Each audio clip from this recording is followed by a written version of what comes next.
These next few slides dealing with pharyngitis are somewhat of a replay from our time in class, but I'm going to make a few key points, and they may seem repetitive or just may supplement your reading as well as our conversation in class in terms of clinical reasoning and decision-making and differential diagnoses.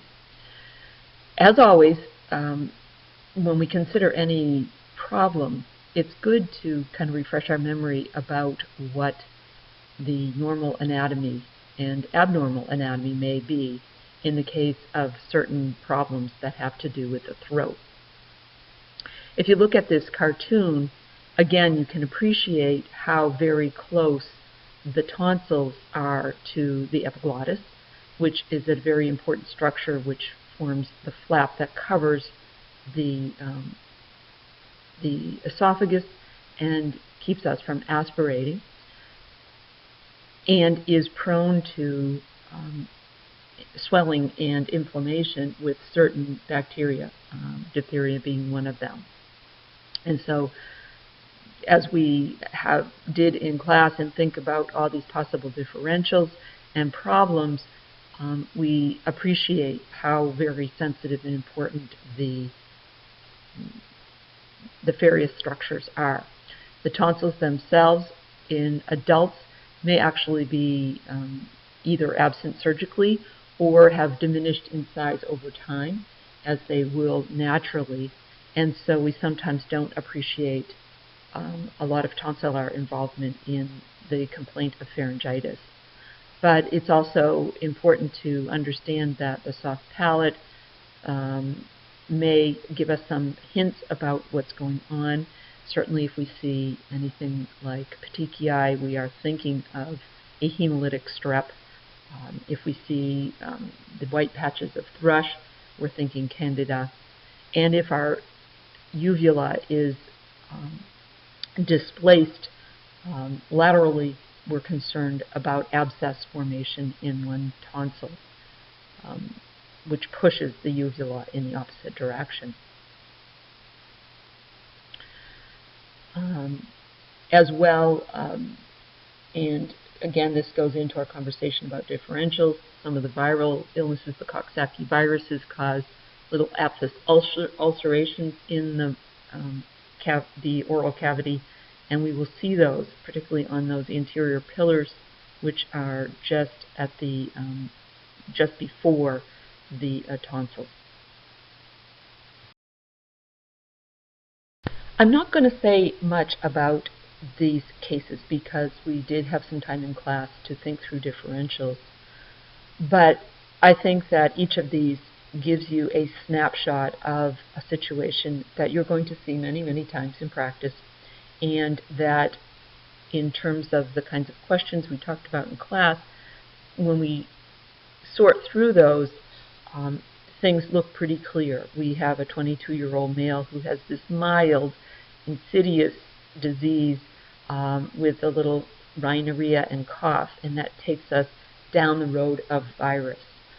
He's not having fever. Again, remembering that in class we talked about how fever can be masked by antipyretics, so we want to be sure we question about that.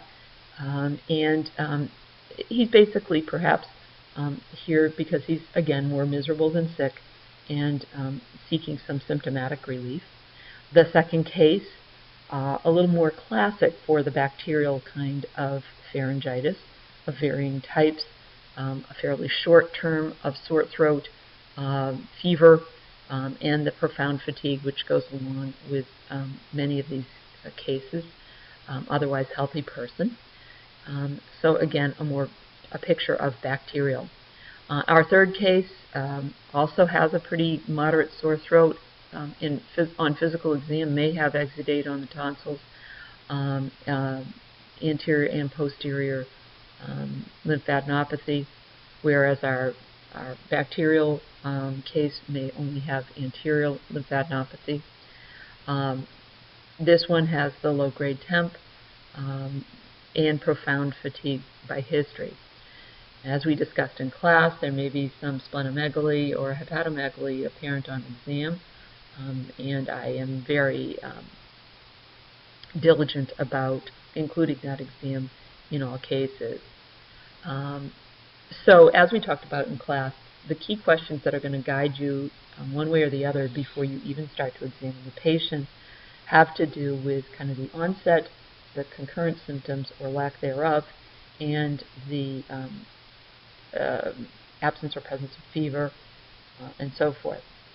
Again, we talk about the differentials kind of divvying up into bacterial and viral, but there are also chemical sore throats kind of out there as well, especially in an older adult. Might be something like GERD symptoms that have really gotten some esophageal and even pharynx involvement with regurgitation of stomach acid.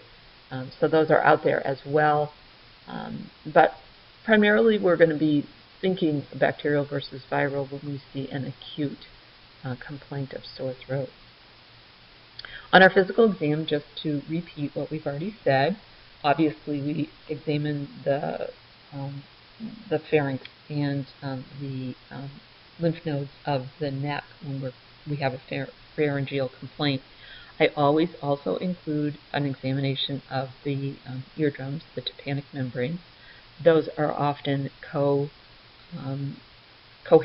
if you will, and even if the patient doesn't have complaint of earache, especially in adults, sometimes they don't, we might see an otitis media, and in the case of the person who probably has a viral pharyngitis, they may have developed an otitis media, which might warrant treatment depending on the severity and their symptoms. Certainly, just kind of good practice is to do a respiratory exam as well, especially if there are complaints of cough or congestion, to be sure that the lungs are clear. And in the case of the person with the mono kind of presentation, I'm going to do that belly exam. I also examine the heart. I always examine heart sounds on patients. Some of that is because I'm thinking, gee, if they do have a strep throat, as we talked about in class, there's sequela to the streptococcus organism, and those include the sequela of rheumatic heart fever and actually damage to a heart valve, as well as renal involvement, and that's why we treat them with the antibiotic, not because we're nice and want them to feel better. But I listen to the heart sounds to be sure that they are normal at this time. In the unlikely but sad event of the sequela of rheumatic fever, I want to know what their baseline was. If they already have valve damage, as the book has said, we might be a little more aggressive with our treatment anyway, with a case of pharyngitis, just in case, even if we don't have a positive rapid strep screen. And again, red flags, always look for kind of as I enter the room. Are they handling their secretions? If they're drooling, sitting forward, unable to speak, that's of course a huge red flag. They are going straight to emergency. You are not looking in their throat. You are not examining their throat or putting or swabbing their throat because you worry about epiglottitis, and this is true especially in inadequately immunized individuals. And those people are out there, so we want to think of that. Very, very rare. I've seen cases, but it was many years ago when we didn't have the immunizations available. Also, red flag for me is if I see that uvula move to the side and I worry about a peritonsillar abscess. Again, patients often reporting that they cannot swallow well, or they're not handling their secretions, they're spitting out their secretions. So I'm going to be concerned about that and making sure they get a referral.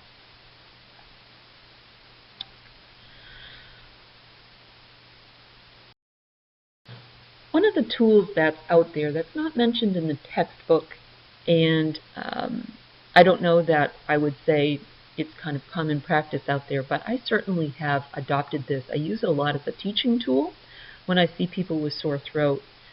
It's called the Centaur score, and it is a validated tool that helps us take a look at what criteria are being met or not met that would lead us towards a diagnosis of streptococcal pharyngitis, which is the common bacterial infection requiring antibiotics.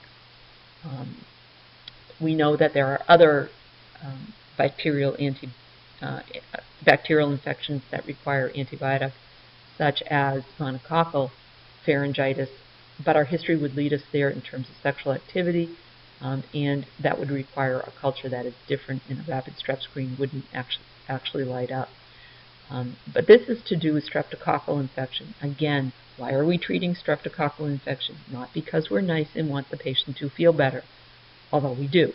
It is because there is potential to damage of the heart valves and the kidney. So we do want to treat it in a prompt fashion. So go ahead and take a look at this website and the Centaur score instrument tool. It's a great one to have kind of on your handheld device for clinical. You can also have a paper version of it available if that's your preference. And it helps sort out that business of fever, not fever, nodes, not nodes, rhinitis, not rhinitis, and which way it pushes and pulls the patient's potential or score, if you will. I've even used this in cases where I've been at free clinic and I don't have a rapid strep screen available to me as a tool, and I kind of walk through this myself to make a clinical diagnosis of likely or unlikelihood of streptococcal infection. So it's just another tool to add to your toolbox and help you with your differential diagnosis.